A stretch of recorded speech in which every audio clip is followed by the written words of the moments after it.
चल देखा बाबू आप मामा घरे आ गए नहीं। देखा मामा घर लौकता हुए कहाँ और का हुए दूरे नहीं बा बस आ गइलू। चल आ ज़्यादा इधर उधर घूमे मत जाइए, चाव चाव मत करिए, ठीक से रहिए, ठीक बा। भौजी ए भौजी ए भौजी हाँ ये मामा घर है, चिंता गइलू केहू लोगो तो नहीं खे। पापा तू एक 10 मिनट का हमने क्या टकल के बदमाशी ना कर जला। आओ हे दादा ई कब अलिए आ गए फुआ आवा बैठ प्रणाम। खुश रहा। भौजी कहाँ बाड़ी? बाली नहीं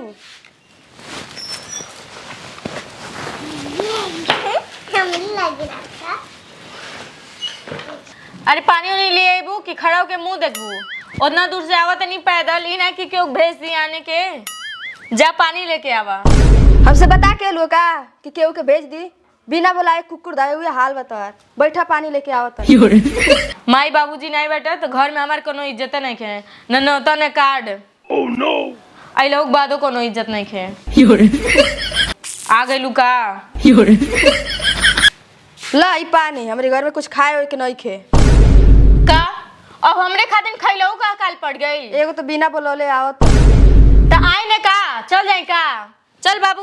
ओह नो चले। अरे बैठा बैठा खिसिया गेलू का? अब आइल वालू तो बिया बिता के जाइए। घर में माई बाबू नहीं खे तो हमार कोनो इज्जत नहीं खे। आवे फेकनी फुआ बैठा खटिया बिछावत नहीं। चल बाबू बैठा। ए बाबू नहीं तनी कुछ होगा तो तनी लइका के लिया के दे दा, कुछ खा ले। अरे हमके झूरे पानी देलू तो लइको के तो कम से कम ला के दे दा। इतना तोरे लाज नहीं लगत। बैठा। अरे फुआ तार चना तो बड़ा निक लाता, कितना के बनवैलू?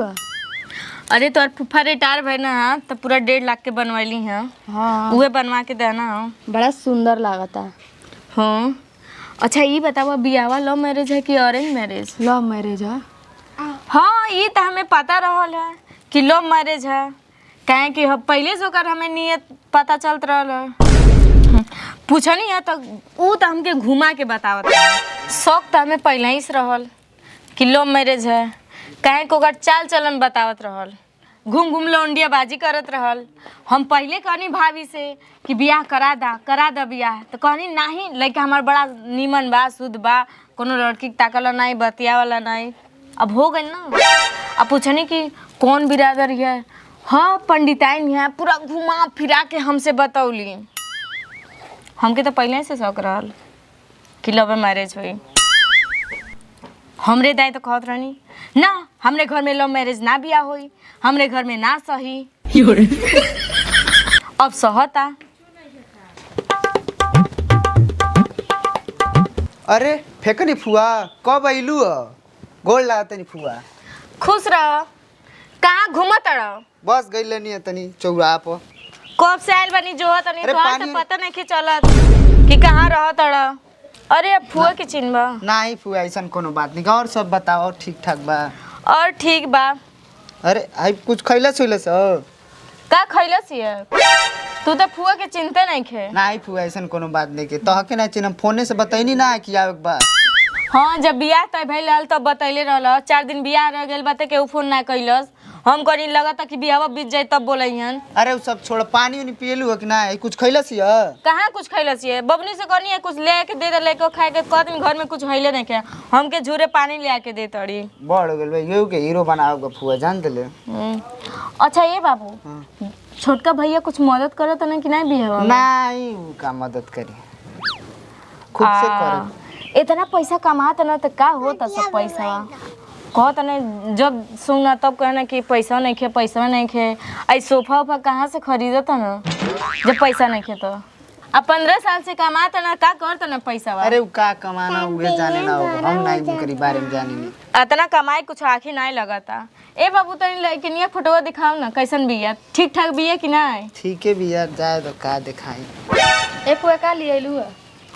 का लेके आई है तो माई जौन पिछले बेर आयल रहनी हमें मर्दे के गोड़े कपड़ा दे रही उ जनावल चाहतीन का कि हमार मर्द लंगड़ा बा, उहे लेके नहीं है वापस करे।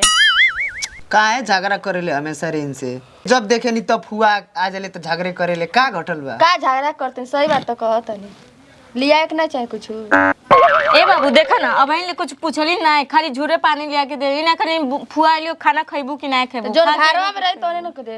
अरे खाना खियाओ यार, खाना नहीं खिले फुआ। चलो आओ खाना खिया तनी आओ।